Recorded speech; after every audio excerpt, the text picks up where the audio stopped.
So అన్న నమస్తే అన్న. నమస్తే అమ్మా. సో యాటిట్యూడ్ స్టార్ చంద్రహాస్ అని చెప్పేసి మీకు ఐడియా ఉందా? ఉందన్న. సో ఆయన రెండవ సినిమా బరాబర్ ప్రేమిస్తా అని ఆ సినిమా ప్రీ రిలీజ్ ఈవెంట్లో ఒక సాంగ్ పాడాడు. ఆ సాంగ్ మీకు ఎంతవరకు కరెక్ట్ అనిపించింది అన్న? అంటే చదువుకున్న వాళ్ళు తిడుతున్నారు, మనకి చదువు లేని వాళ్ళు ఉంటారు కదా, బిత్తర్ బ్యాచ్ అంటారు కదా, ఆ బిత్తర్ బ్యాచ్కి ఒక హ్యాపీనెస్ ఇచ్చింది అనే ఫీలింగ్ కలుగుతుంది. ఎందుకంటే పొద్దున ఆటోలో వస్తుంటే అదే సాంగ్ పెట్టారు, పొద్దున కొద్దిగా పని ఉండి వేరే కూలీల దగ్గరికి డబ్బులు ఇవ్వడానికి వెళ్ళాను, అక్కడ కూడా ఏ పాటలు వినపడుతున్నాయి. ఒక రకంగా చూస్తుంటే ఉంటారు కదా మేస్త్రులు అంటారు, వాళ్ళు అంటారు కదా, వాళ్ళకి కొద్దిగా ఉత్సాహం ఇచ్చింది ఈ పాట అని అనుకోవచ్చు. కానీ మరీ విపరీతం అయిపోయింది. ఆయన వార్నింగ్ ఇవ్వటం కానీ రిపోర్టర్ అడిగిన క్వశ్చన్కి సరైన సమాధానం చెప్పినట్టయితే ఈరోజు చాలా హ్యాపీనెస్గా ఉండేవాడు. ఒక రిపోర్టర్కి సరైన సమాధానం చెప్పకుండా 24 hours టైం ఇచ్చాడు చూసావా, చాలా బ్యాడ్ అయిపోయాడు మనిషి. అందరిలో చాలా మంది తిడుతున్నారు, చిన్న కామెంట్లు కానీ ఏ అయినా కానీ అదే రివర్స్. ఆయన వెళ్ళాడు, ఎవరు ఒక హీరోనే ఎవరు వెళ్ళాడు, ఆయన కూడా కింద పెద్ద కామెంట్, ఎందుకు వెళ్ళాను బాబు ఏమి చెప్పలే. అప్పుడు ఆ పాట విన్నాడు ఆయన, ఆ స్టేజ్ మీదే చెప్పినట్టయితే ఈ మాటలన్నీ బాగుండేది. కానీ ఆ టయానికి చెప్పకూడదు కాబట్టి నేను బయటకు వచ్చి నా సోదరుడు కాబట్టి నేను ఇలా చెబుతున్నానని చెప్పేసి ఆయన కూడా పెద్ద కామెంట్ చేయటం పెద్ద మైనస్ అయిపోయింది. మరి ఈ మైనస్ని తట్టుకుని బయటపడే అవకాశం కూడా ఉంది. బయటకు వచ్చి ఇప్పటికైనా ఆ రిపోర్టర్కి క్షమాపణ చెప్పి ఈ పాట ఇలా పాడాను, ఈ విధంగా పాడాను, ఈ పదాలు ఉన్నాయి, ఆ పదాల గురించి ఎవరైనా ఇస్తే పాట సినిమా సూపర్ హిట్ కొట్టిందని నేను అనుకుంటున్నాను. నమస్కారం అన్న. రీసెంట్ గా ప్రభాకర్ గారి కొడుకు యాటిట్యూడ్ స్టార్ అని పిలువబడే చంద్రహాస్ స్టేజ్ మీద ఒక అద్భుతమైన పాట పాడాడు. ఎలా అనిపిస్తుంది? ముందర అద్భుతమైన పాట అనొద్దమ్మా, మనకు సిగ్గు ఉండాలి. అది అద్భుతమైన పాట కాదు, మన కీర్తినే పడిపోద్ది అనమాట. మన ఆడవాళ్ళమే సిగ్గుతో తలదించుకునే పాట అనమాట అది. ఆ పిల్లగాడికి తెలిసి పాడిండో తెలియక పాడిండో అసభ్యకరంగా పాడిండు. పాడినప్పుడు ఏం చేయాలంటే తండ్రిగా ఆయన నిందియాల. ప్రభాకర్ గారు ఆయనకి ఎంత పేరు ఉంది, ఆయన ఎంత కష్టపడి పైకి వచ్చిండు. పైకి వచ్చినప్పుడు పిల్లగాడు ఆయన కొడుకు తెలిసి తెలియక తప్పు చేస్తే ఆయన అప్పుడే చెప్పాలి, ఏమటే చెప్పకుండా ఆయన కూడా గుంజు గోబ్బాలు కొట్టు అని చెప్పి ఆయన క్లాప్స్ కొట్టిండు. అది తప్పు కదా. తండ్రిగా ఆయన ఖండియకుండా ఆయన క్లాప్స్ కొట్టిండు. మరి ఫేమస్ కావటానికో మరి ఏం చేయటం, ఆయన కొడుకు చిన్న సినిమాలు చూడరని చెప్పి దేనికోసమో కానీ ఈ మధ్య కొద్దిగా ఎక్కువ ట్రెండ్ అవుతున్నమాట అసభ్యకరమైన మాటలు పెట్టి.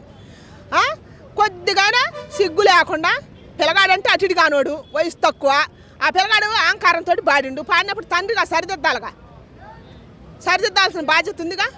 అప్పుడే చెప్పినట్టయితే ఆయన కీర్తి నిలబడేది, ఆయన గౌరవం నిలబడేది. అప్పుడు చెప్పలేదు, అప్పుడు చెప్పకుండా అప్పుడు క్లాప్స్ కొట్టిండు. ఇప్పటికైనా కూడా ఆ పిల్లగాడు అసలు మనస్ఫూర్తిగా తండ్రి కొడుకు చెబుతుండ్రా అంటే అసలు ఒక జర్నలిస్ట్ ఆయన ఏందో చెప్పినట్టు ఆయన మంచిగా చెప్పింది. ఆయన ఏమంటే ఎవరో ఒకళ్ళు ఉంటారు మర్యాదస్తులు, కొంతమంది వెనక మాట్లాడే వాళ్ళు అంటారు, కొంతమంది ముందు మాట్లాడేలేమో అంటారు. న్యాయం మాట్లాడినందుకు ఆయన కేసు అంట జర్నలిస్ట్కి. ఆయన ఏం మాట్లాడిన ఆయన తప్పు కాదుగా మాట్లాడింది. ఇప్పుడు ఆయనకు ఉంటుంది తల్లి, నీకుంటుంది తల్లి, ఇప్పుడు పాడాయనకి తల్లి ఉంటుంది. ఇప్పుడు అక్కడ ఉన్న చుట్టూ, ఇప్పుడు నా చుట్టూ ఉండాలి, మన మొత్తానికి తల్లి లేదా, అమ్మ లేదా, అసలు అమ్మ లేదు, సృష్టి లేదు కదా. ఆ అమ్మ మీదనే అసభ్యకరంగా పాడినప్పుడు అందరూ స్పందించాలి కదా. అమ్మ మీద నువ్వు పైకి వస్తావు, నువ్వు ఎక్కడి నుంచి పుట్టినవో అక్కడి నుంచి పాడి ఆ అసభ్యకరంగా పాడి మళ్ళీ తప్పు కాదని నువ్వు యాటిట్యూడ్ చూపిస్తే నువ్వు ఎంతవరకు కరెక్ట్? అది కరెక్ట్ కాదు కదా.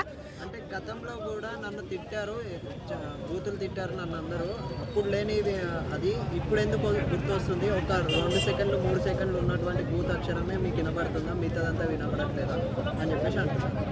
గతంలో నేను తిట్టినప్పుడు నువ్వేం చేసినావు? అప్పుడు నువ్వు చచ్చిపోలేదుగా, నాన్నగారు చచ్చిపోలేదు, నువ్వు చచ్చిపోలేదు, మీకు నోరు ఉందిగా.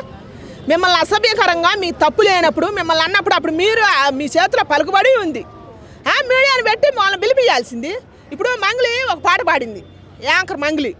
ఆ పాట మీద ఒక వ్యక్తి అసభ్యకరంగా మాట్లాడితే ఎమ్మటే కేసు పెట్టింది. పెడితే సత్యనారాయణ సార్ పిలిపించిండు, మొక్కలు దండేపించిండు. మిమ్మల్ని కూడా అసభ్యకరంగా అన్నప్పుడు, అసభ్యకరంగా ఎవరైనా మంచి మాట్లాడినప్పుడు, మంచి చేసినప్పుడు, అసభ్యకరంగా స్టోల్ చేసినా మీమ్స్ చేసినా, ఎవరైనా మిమ్మల్ని అసభ్యకరంగా మాట్లాడినా మీరు ఎమ్మటే న్యాయబద్ధంగా ల్యాండ్ ఆర్డర్ ఉంది కేసు పెట్టుకోవచ్చు. నిన్నప్పుడెప్పుడో ఏదో అనరని నువ్వు ఇప్పుడు దిగజారి తల్లిని తీసుకొచ్చి బయటలో పెట్టి ఆ తల్లి మీద నువ్వు పైకి రావాలని చూస్తావా? నువ్వు ఎక్కడి నుంచి పుట్టినవా అక్కడ పెట్టి నువ్వు పాట పాడతావా? ఇంకోటి పెట్టుకోవచ్చు కదా. 5 ఏళ్ళ అన్నమే కదా తినేది, అన్నం కదా చంద్రహాసన్ తినేది. నానా నువ్వు అన్నం కదా తినేది. అదే నేను అడుగుతాను. ఇప్పటికైనా కూడా నేను ఆ బాబు గురించి ఆలోచిస్తాను, తల్లిని కాబట్టి ఆలోచిస్తాను. అటుడు కానీ వయసు యాటిట్యూడ్ ఎక్కువ, లోపల మనసు బాగానే ఉంది. వాళ్ళ నాన్న అటుంటే కన్నీళ్ళు పెట్టుకుంటా డిబేట్లో నేను చూసిన. ఇప్పుడు సంజయ్ రెడ్డి గారు మాట్లాడితే ఆయన క్షమార్పణ చెప్పిండు ప్రభాకర్ రావు అన్న నా బిడ్డ తరపున నేను చెబుతున్నమ్మా అని అంటుండు కానీ కరెక్ట్ సమాధానం లేదు. రీసెంట్ గా యాటిట్యూడ్ స్టార్ అని పిలువబడే చంద్రహాస్ స్టేజ్ మీద ఒక సాంగ్ పాడడం జరిగింది అండ్ దానికి సంబంధించి ఆయన క్షమాపణలు చెప్పడం కూడా మనస్ఫూర్తిగా అనిపించిందా లేదా ఏంటి అసలు ఏమంటారు? ఆయన క్షమాపణ మనస్ఫూర్తిగా చెప్పట్లేదు, అతను క్షమాపణ చెప్పట్లేదు, అతను ఒప్పుకోవట్లేదు. ఇది నాకు ఆ సినిమాలో ఆ పాట అట్లాగే ఉంది, నా పాటను అలాగే పాడుతూ అంటున్నాడు ఆయన. అలాగే పాడుతా అంటే జనాలు కూడా నచ్చాలి కదా. ఆయనంతకు ఆయన పాడుకుంటా అంటే ఇంట్లో బాత్రూంలో పడుకోమను, బయటకు వచ్చి పాడడం అనేది కరెక్ట్ కాదు కదా అది. ఎందుకంటే జనాలు అందరికి వినపడుతుంది కదా. వినపడకుండా పాడుకునేటట్టుంటే నీ ఇష్టం వచ్చేట్టు నువ్వు పాడుకో, నీ ఇంట్లో పాడుకో, నీ బెడ్రూమ్లో పాడుకో. కానీ బయటకు వచ్చి పాడుతున్నావు కాబట్టి జనాలు క్వశ్చన్ ఇస్తారు. అది యాటిట్యూడ్ స్టార్ అని నిరూపించుకున్నాడు ఆయన. నిజంగానే ఎందుకు అన్నారు, తమాషాగా అన్నారేమో కానీ యాటిట్యూడ్ స్టార్ అని దీని గురించి అన్నట్టున్నారు. ఎందుకని ఆ పాట పాడడానికి ఆయనకు ఏం రైట్స్ ఉన్నాయని నువ్వు రాసి ఉండొచ్చు, వేరే వాళ్ళు పాడి ఉండొచ్చు. నీకు పాడడానికి స్టేజ్ మీద ఎలా అనిపించింది? ఏదైనా వర్డ్ మార్చాలని అనిపించలేదా? ఇప్పుడిప్పుడు ఎదుగుతున్నావు, ఎదిగిన తర్వాత కొంచెం దాన్నన్నా కొంచెం ఆలోచన చేసుకొని ఈ పాట బయటికి వెళ్తే, జనాల మధ్యకి వెళ్తే, ముందే సోషల్ మీడియా చాలా ఫాస్ట్గా ఉంది, ఏమవుతుందేమోనని కూడా ఆలోచించుకోకుండా దాన్ని రిలీజ్ చేశాడు. ఇప్పుడు చాలా తిప్పల పాలవుతున్నాడు. ఇప్పుడు ఏదో పోలీస్ స్టేషన్లో కేసు కూడా పెట్టారంట కదా. కేసు పెట్టినప్పుడు కూడా దానికి క్షమాపణ చెప్పడానికి కూడా ఆయన మనసు రావట్లేదు. అవునండి, దాన్ని ఓటు మారుద్దాం, దాన్ని వేరే జిల్లాగా చేద్దాంలేండి, పొరపాటు జరిగింది, ఇంకోసారి జరగదని మీడియా ముందని అంటున్నాడు అనట్లేదు. అందుకే ఆయన యాటిట్యూడ్ స్టార్ అని ఊరికే అనలేదండి.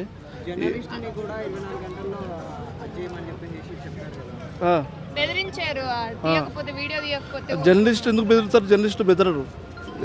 ఎవరు చెప్పినా ఆ టోటల్ మస్తు మంది చూసింటారు వాళ్ళు. దీన్ని తీవ్రంగా ఖండించేటోళ్ళు ఖండిస్తూనే ఉంటారు, అవునా కదా. సినిమా రిలీజ్ అయినాక వినేది ఆయన కాదు, జనాలు వినేది. ఆ చెవులలో వినపడేది మనకు పాట. అది ఆ పాటను ముందు తీసేసి ఆ ఓటర్ను మార్చేసి, లేకపోతే దాన్ని పాటను టోటల్గా మార్చేసి వేరే పాటను పెట్టుకుంటే మంచిది.